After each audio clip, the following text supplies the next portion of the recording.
Lah sekarang yang lu tulis gamelan sekaten itu, emang lu ngerti gamelan sekaten itu apa? Pasti nggak ngerti, karena apa? Tulisannya tuh hanya gamelan sekaten, gamelan yang dipukul pada perayaan itu. Gamelan apa? FOMO banget nih kamus ya. Mari kita gas.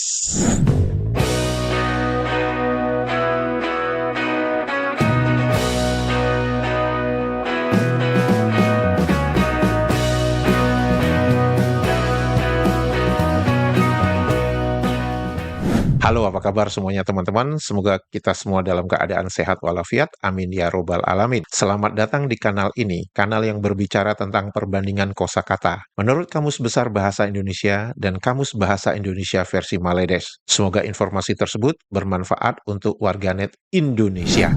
Sebelum saya berbicara tentang perbandingan kosakata, komentar dari Mas Bintang Kisnu. Bisakah dibahas kosakata abdi dalem, Siti Hinggil, sekaten? Dulu saat SD pelajaran bahasa Jawa, kata-kata tersebut sering aku dengar. Kata abdi dalam bahasa Indonesia berasal dari bahasa Sanskerta, yang berarti hamba atau pelayan. Itu artinya definisi awal dari kosakata abdi. Kata ini kemudian diserap ke dalam bahasa Melayu klasik dan berkembang dalam bahasa Indonesia modern dengan makna yang serupa, yaitu seseorang yang melayani atau bekerja untuk orang lain, seringkali dengan konotasi kesetiaan atau pengabdian. Jadi bukan karena dipaksa. Penggunaan dalam konteks tradisional, dalam budaya Jawa dan Sunda, abdi sering merujuk pada pelayan keraton atau abdi dalem yang memiliki peran khusus dalam struktur sosial tradisional.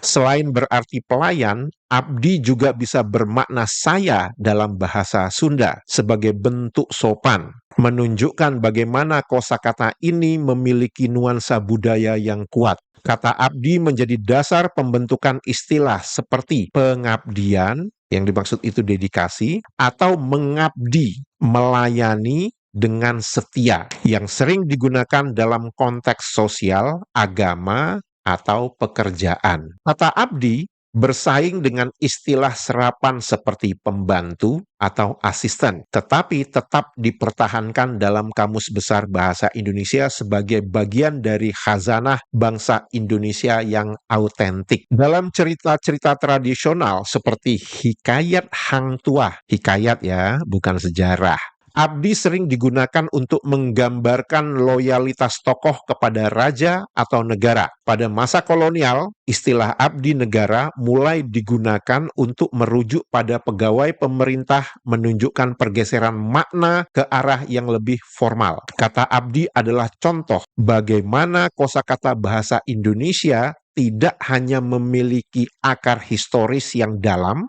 tetapi juga terus berkembang sesuai konteks budaya dan sosial. Abdi di dalam Kamus Besar Bahasa Indonesia mempunyai definisi orang bawahan, pelayan, hamba, budak tebusan, orang yang bekerja pada raja atau pemerintah. Terdapat kosakata turunan abdi dalem, yaitu pegawai keraton, dan abdi dalem itu adalah bahasa Jawa. Kemudian ada juga abdi negara. Abdi negara yang dimaksud itu adalah pegawai negeri. Apakah ada kosakata abdi di dalam Kamus Bahasa Indonesia versi Maledes? Ada dong, masa nggak ada?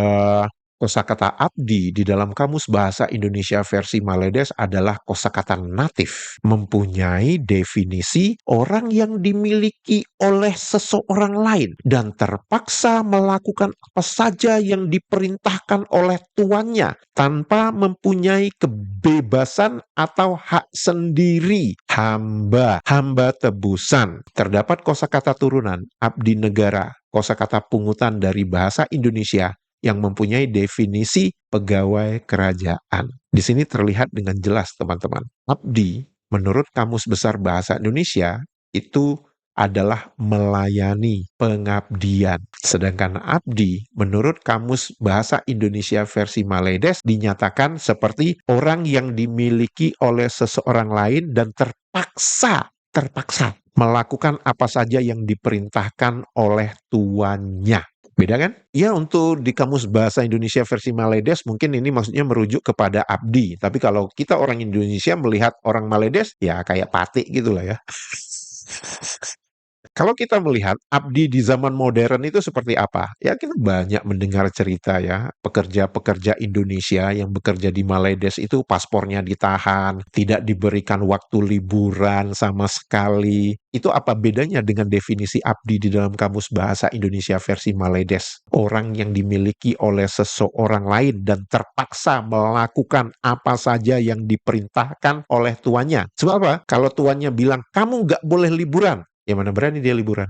Jadi itu sama aja hamba. Jadi terkadang warga net Maledes ini, yaitu apa, semut di seberang lautan kelihatan, gajah di pelupuk mata itu nggak kelihatan. Kalian untuk apa ada kosakata abdi negara di dalam kamus kalian? Kan nggak kalian gunakan. Kenapa? Kepo, FOMO, atau untuk menambah perbendaharaan kosakata di kamusmu gitu.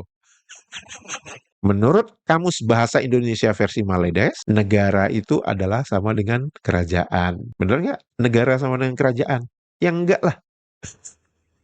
Kosakata berikutnya yang ingin kita bicarakan adalah city. Kebetulan city hinggil itu tidak ada di dalam Kamus Bahasa Indonesia versi Maledes. Oleh karena itu, saya akan fokus kepada kosakata city saja. City memiliki akar bahasa yang beragam tergantung konteks penggunaannya. Dalam bahasa Iban, city berarti satu, sebuah, sesuatu, menunjukkan fungsi sebagai kata penunjuk atau artikel. Dalam bahasa sungai, kata ini berarti di sini, merujuk pada lokasi atau tempat. Kepada teman-teman, kalau yang tahu bahasa sungai itu maksudnya apa? Apakah sungai itu nama suku yang ada di Indonesia? Silahkan tuliskan di kolom komentar ya. Dalam bahasa Melayu, Indonesia, Siti sering digunakan sebagai nama perempuan, misalnya Siti Nurhaliza, yang mungkin terinspirasi dari bahasa Arab, Saidati, yang berarti wanita terhormat atau nyonyaku.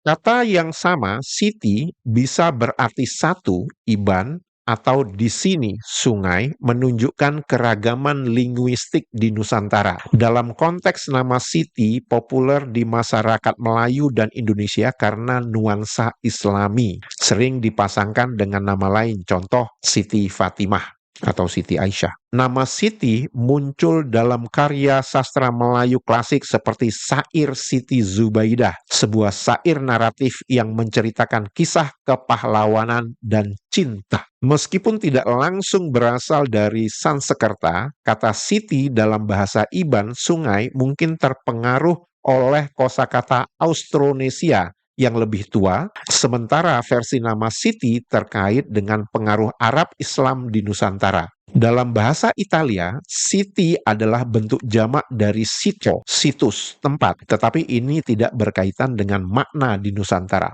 Contoh penggunaan dalam bahasa Iban, Siti rumah itu maksudnya sebuah rumah. Kemudian bisa menjadi nama orang, Siti Aisyah, gabungan nama Arab dan Melayu. Kata Siti adalah contoh menarik bagaimana sebuah kosakata bisa memiliki makna berbeda di berbagai bahasa dan budaya, sekaligus menjadi bagian dari identitas masyarakat Melayu Indonesia melalui sastra dan tradisi penamaan. Siti, menurut Kamus Besar Bahasa Indonesia, mempunyai definisi pertama, itu adalah dari bahasa Arab, sebutan untuk wanita yang mulia.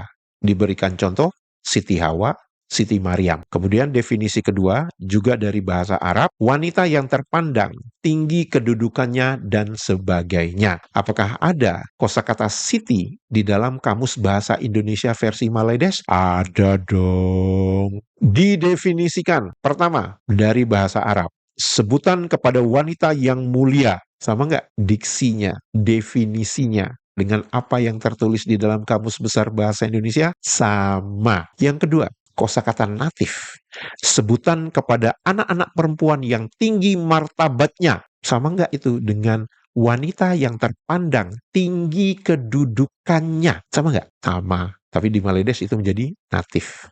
Namun yang lebih menarik, diberikan contoh kosakata Siti di dalam Kamus Bahasa Indonesia versi Maledes adalah sebagai berikut. Malu sangat rasanya aku apabila ku ingat saudaraku tidak laku kepada putri-putri dan siti-siti di Padang ini. Emang Padang itu bagian dari Maledes ya? Ngapain lu memberikan contoh kota Padang di dalam kamus lu?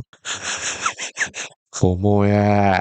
nggak sah ya kalau nggak menyebutkan kota-kota yang ada di Indonesia. Kan kalian bisa menyebutkan kata Kuantan kata Trengganu kata Ipoh kenapa Padang? Ini terlihat pengaruh bahasa Indonesia sangat kuat di dalam definisi city ini. Udah ngaku aja, nggak usah komat kamit gitu di pojokan ya. Yang menarik itu ada definisi kedua dari kosakata city, yaitu whistle. Apa ini whistle? Apakah whistle itu sama dengan wesel? Ini untuk teman-teman Indonesia. Mungkin sekarang yang generasi yang sekarang mungkin sudah nggak tahu apa itu wesel. Wesel itu adalah zaman dulu, waktu kita belum ada namanya perbankan. Nah, kalau kita ingin mengirim uang, itu kita mengirim wesel. Jadi wesel itu kayak surat aja, ada surat perintah gitu untuk mengirim uang, dan uangnya itu kita titipkan di kantor pos. Kemudian nanti si penerima itu akan menerima surat. Nah, surat itu namanya wesel. Dengan surat wesel itu kita pergi ke kantor pos terdekat dan kita bisa mengambil uang yang dikirim oleh orang sebelah sana. Jadi karena itu kalau di Indonesia zaman dulu gitu, begitu terima, oh aku baru nerima wesel nih. Maksudnya baru terima surat yang suratnya itu bisa diuangkan. Kalau pergi ke kantor pos, itu zaman dulu sebelum ada perbankan. Kembali lagi kepada kosakata city, definisi kedua di dalam Kamus Bahasa Indonesia versi Maledes ini disebutkan whistle. Apaan ini whistle? Yang jelas bukan whistle kan? Apa sih whistle itu di dalam Kamus Bahasa Indonesia versi Maledes? Alat berupa tiup kecil dan sebagainya yang mengeluarkan bunyi siulan yang nyaring apabila ditiup. Oh, maksud lu peluit. Whistle? Oh, lu ngambil dari bahasa Inggris ya? Sebentar, bentar, bentar. Bener, lu ngambil dari bahasa Inggris. Whistle. Nih, WHISTLE, tapi lu nulisnya WISEL. Lu ulangi lagi ya, ini kayak bicycle jadi basikal gitu kan ya. Convocation jadi convocation gitu kan. Section jadi section. Station jadi station gitu kan ya. Oke. Lu coba ngambil bunyinya aja gitu ya. Whistle. Mari kita lihat definisi peluit menurut Kamus Besar Bahasa Indonesia. Alat yang dapat menghasilkan bunyi apabila ditiup, sempritan. Coba kita bandingkan dengan definisi whistle di dalam Kamus Bahasa Indonesia versi Maledes. Alat berupa tiup kecil, maksudnya tabung ya. Tiup itu tabung ya. TUBE dalam bahasa Inggris. Lu nulisnya TIUB. Tiup. Oke. Alat berupa tiup kecil dan sebagainya yang mengeluarkan bunyi siulan yang nyaring apabila ditiup. Sama kan? Jadi ini maksudnya peluit itu whistle ya. Baik. Nah, apakah ada kosakata peluit di dalam Kamus Bahasa Indonesia versi Maledes? Ada dong. Dituliskan itu sebagai kosakata natif. Yakin lu natif? Karena definisi natif lu itu adalah luas dan mantap penggunaannya di Maledes. Sedangkan di Maledes lebih banyak menggunakan kosakata whistle. Kan kalian kiblatnya Inggris. Peluit itu apa dalam bahasa Inggrisnya? Nggak ada. Kalau whistle, itu betul-betul whistle dari bahasa Inggris. Gitu kan ya? Peluit, menurut Kamus Bahasa Indonesia versi Maledes, alat yang berbunyi nyaring apabila ditiup. Siren. Ini kan sama dengan definisi kedua di dalam Kamus Besar Bahasa Indonesia. Sirennya. Tidak ada kosakata whistle di dalam Kamus Besar Bahasa Indonesia. Artinya, Kamus Bahasa Indonesia versi Maledes lebih kaya kosakatanya ketimbang Kamus Besar Bahasa Indonesia. Karena untuk objek yang sama di Kamus Bahasa Indonesia versi Maledes mempunyai dua kosakata, whistle dan peluit. Walaupun di Maledes lebih banyak menggunakan kosakata whistle. Sedangkan di Indonesia hanya mempunyai satu kosakata aja, peluit. Oleh karena itu, Kamus Bahasa Indonesia versi Maledes lebih kaya perbendaharaan kosakatanya ketimbang Kamus Besar Bahasa Indonesia. Gitu kan maksudnya kan? Kosakata berikutnya adalah sekaten. Kata sekaten memiliki akar linguistik dan filosofis yang kompleks dengan beberapa teori tentang asal-usulnya. Istilah ini diyakini sebagai adaptasi dari kata Arab syahadatain, dua kalimat syahadat, yang menjadi dasar penyebaran Islam di Jawa oleh Wali Songo. Gamelan sekaten digunakan untuk menarik masyarakat ke masjid di mana mereka akan mengucapkan syahadat. Kemungkinan asal-usul kedua adalah dari bahasa Jawa, yaitu sekati, merujuk pada nama gamelan pusaka keraton, Kiai Sekati, yang dimainkan selama perayaan Maulid Nabi. Kata sekati juga berarti setimbang, simbol keseimbangan hidup antara baik dan buruk. Makna filosofis, dalam konteks Jawa, sekaten bisa berasal dari suka ati, senang hati, menggambarkan sukacita perayaan, seseati, sesak hati, merujuk pada legenda kesedihan Prabu Brawijaya V. Sekaten awalnya adalah ritual Hindu-Buddha di era Majapahit, berupa sesaji untuk leluhur. Sunan Kalijaga mengadaptasinya menjadi sarana dakwah Islam dengan gamelan, menggantikan rebana untuk menarik minat masyarakat Jawa. Dan kalau kita bicara tentang bagaimana Wali Songo menyebarkan agama Islam di Jawa, itu salah satunya dengan berdakwah menggunakan pagelaran wayang kulit. Cara masuknya Islam di Jawa itu banyak melalui budaya. Oleh karena itu, kita melihat bahwa budaya dengan ritual Islam itu sangat erat hubungannya di Jawa ketimbang yang ada di Sumatera.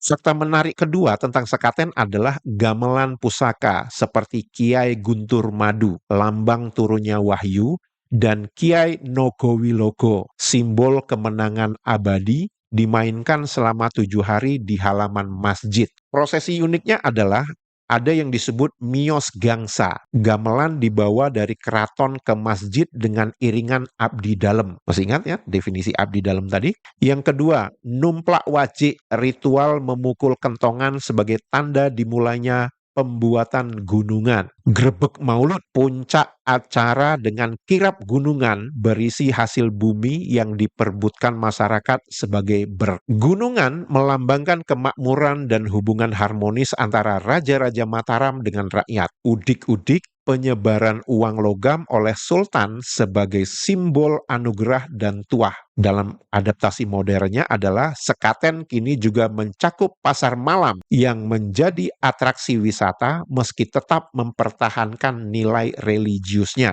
Di Yogyakarta pada tahun Dal, 8 tahun sekali, prosesi diperbesar dengan ritual khusus seperti jejak beteng, menjebol tembok untuk memperingati sejarah Sultan Hamengkubuwono II. Sekaten ini adalah contoh akulturasi Islam Jawa yang unik, menggabungkan seni, spiritualitas, dan tradisi keraton. Lagu-lagu khusus seperti Wirangrong dan Dindang Sabinah dimainkan selama acara, mengandung pesan dakwah dan refleksi jasa para mubaligh. Kata sekaten bukan sekedar istilah, tetapi warisan multikultural yang mencerminkan strategi dakwah kreatif Wali Songo dan ketahanan budaya Jawa. Dari akar Arab hingga adaptasi lokal, tradisi ini tetap hidup sebagai ikon Yogyakarta dan Solo dengan makna filosofis yang mendalam tentang keseimbangan kesucian dan syukur. Sekaten, menurut Kamus Besar Bahasa Indonesia, itu mempunyai definisi pasar malam, terutama di Yogyakarta dan Surakarta atau Solo, yang diadakan tiap bulan Maulid untuk merayakan Maulid Nabi Muhammad SAW. Jadi definisi sekaten di dalam Kamus Besar Bahasa Indonesia itu adalah merujuk kepada adaptasi modern tadi, yaitu pasar malam. Apakah ada kosakata sekaten di dalam Kamus Bahasa Indonesia versi Maledes? Ada dong. Namanya aja Kamus FOMO. Masa nggak ada? Didefinisikan sebagai perayaan pasar malam pada bulan Maulud, dan ini adalah kosakata bahasa Jawa. Bahasa yang dikatakan oleh warganet Maledes ini yang hanya digunakan untuk pergi berak ke jamban. Jadi kamus ini harus dibawa sering-sering dibawa berak ke jamban ya.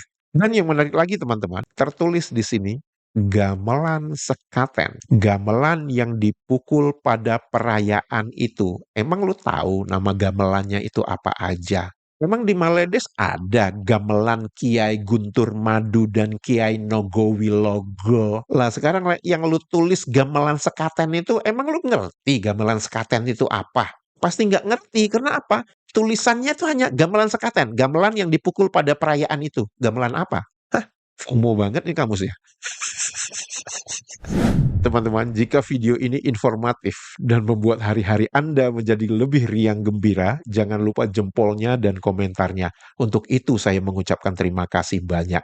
Sehat walafiat selalu, menyala Indonesia. Dadah! Cicik pariuk bilang nggak sempit